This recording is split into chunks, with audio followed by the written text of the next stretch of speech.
In the morning, the government is going to hand you a single number, the Consumer Price Index, the official rate of inflation. Every news anchor will read it like it came down off a mountain carved in stone. Your Social Security raise will be built on it. The Fed will set interest rates by it. Wall Street will move trillions because of it. And here's what almost nobody is going to tell you tomorrow morning. As much as half of that number isn't measured anymore. It's filled in, estimated, guessed. I'm not talking about a conspiracy theory. I'm talking about something the Bureau of Labor Statistics admitted in writing last year. They quietly stopped sending people out to collect prices in entire American cities. And to fill the holes, they started using a method that, in plain English, means they take their best guess. If you've ever stood in the grocery store, looked at your receipt, and thought, there is no way inflation is only what they're telling me, stay with me, because what I've found is going to confirm exactly what you already feel in your gut. The ruler they're using to measure the cost of your life is broken, and it's broken in a direction that costs you money. A few weeks ago, I showed you how the new Fed chair changed the inflation ruler. A lot of you felt that one in your bones. Today I'm going to show you the part that's even worse. The ruler isn't just new.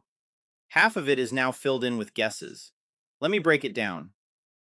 So, let's start with what actually happens tomorrow. At 8:30 in the morning, Eastern Time, the Bureau of Labor Statistics releases the Consumer Price Index for May.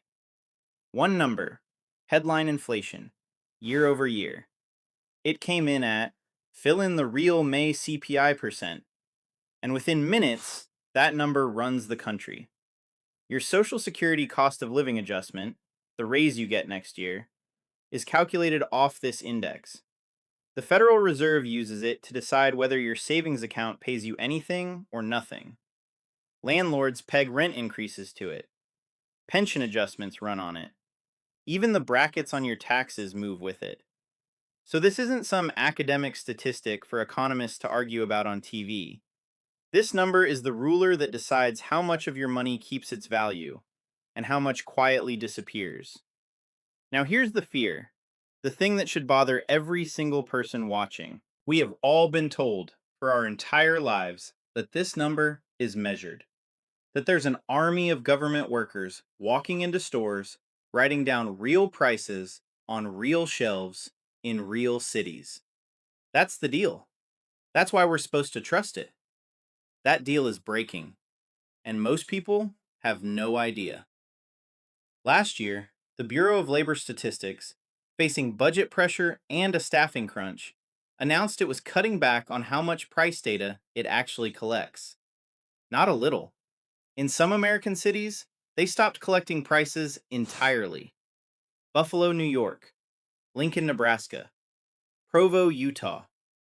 Whole cities just dropped off the map. The government is no longer checking what things actually cost in those places. And if you're sitting there thinking, okay, so they're collecting a little less, how bad can it be? That's the exact question Wall Street is hoping you don't ask. Because the answer is the part they don't put in the press release.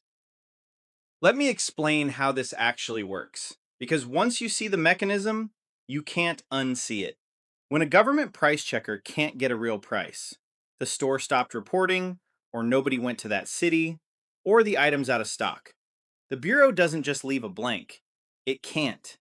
It needs a complete number by 8:30 tomorrow morning, no matter what. So it fills the hole. And the technical word for filling that hole is imputation. Imputation. Write that word down because it's the whole game. Here's what it means in plain English. There are two ways they guess. The first way, they look at a similar item somewhere else and assume your missing price moved the same way. Couldn't get the price of a gallon of milk in Buffalo? Fine. Take how milk moves somewhere else and paste it in. That's the optimistic version. The second way is worse. It's called carry forward. That means they take last month's price and just use it again. They assume nothing changed.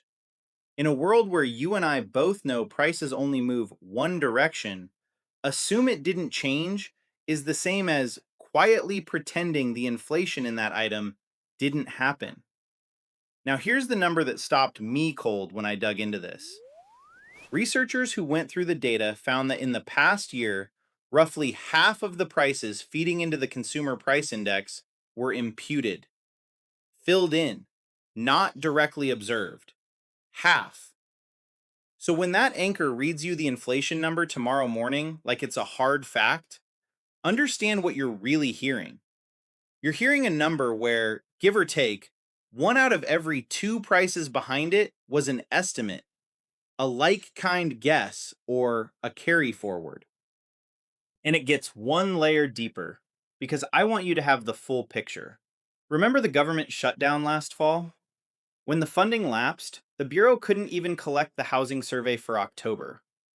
Housing, shelter, is the single biggest piece of the entire index. It's about a third of the whole thing. And for that month, they had to carry forward impute a big chunk of the most important category in the index. They've said the distortion from that washes out by this spring. But think about what it tells you. The most important number in your financial life can get knocked off its measurement because Congress couldn't pass a budget. So let's be fair and precise here, because I never want to overstate it. Imputation is a real statistical tool. It's not invented to lie to you, and the Bureau will tell you, correctly, that for the national headline number, these methods mostly wash out. I'm not telling you the number is fabricated out of thin air. What I'm telling you is this. A ruler that used to be measured is now half estimated, and every estimate carries an assumption. And when you're the one who has to live on that number, the direction of those assumptions matters enormously. Carry forward imputation by design smooths. It assumes calm. It quietly understates the months when prices are actually jumping, the exact months that hurt you the most. If this is clicking for you, do me one favor. Drop a comment and tell me the one thing that's gone up the most in your life this year. Groceries, insurance, property tax. I read these, and I want to see how far it is from the official number. Now here's where it actually hits your wallet. This is the part I really need you to hear. Every year, your Social Security raise is set by this index, your COLA. If the ruler systematically understates how fast prices are really rising, even by a little, even just by smoothing out the bad months, then your raise is too small. Every single year. And it compounds. A retiree who's been drawing for 10 years isn't behind by one bad COLA. They're behind by 10 of them, stacked on top of each other. This is the quiet theft. Nobody picks your pocket. There's no villain in a mask. There's just a ruler that's half guessed, guessing in a direction that happens to save the government money and cost you yours. The lower the official number, the smaller your raise, the less interest the Fed has to offer on your savings, the cheaper it is for Washington to service its debt. Every incentive points the same way, toward a number that comes in calm. And you've felt this. This is the gap between what the TV says inflation is and what your own receipt says it is. You're not imagining that gap. You're not bad at math. The gap is real. And now you know one of the mechanisms behind it. I lived a version of this in reverse back in the late 70s and early 80s. A lot of you watching lived it too. Back then, the number was high and everybody felt it. 13, 14%, and your savings melting in real time. At least then, the pain matched the number. What's dangerous now is the opposite.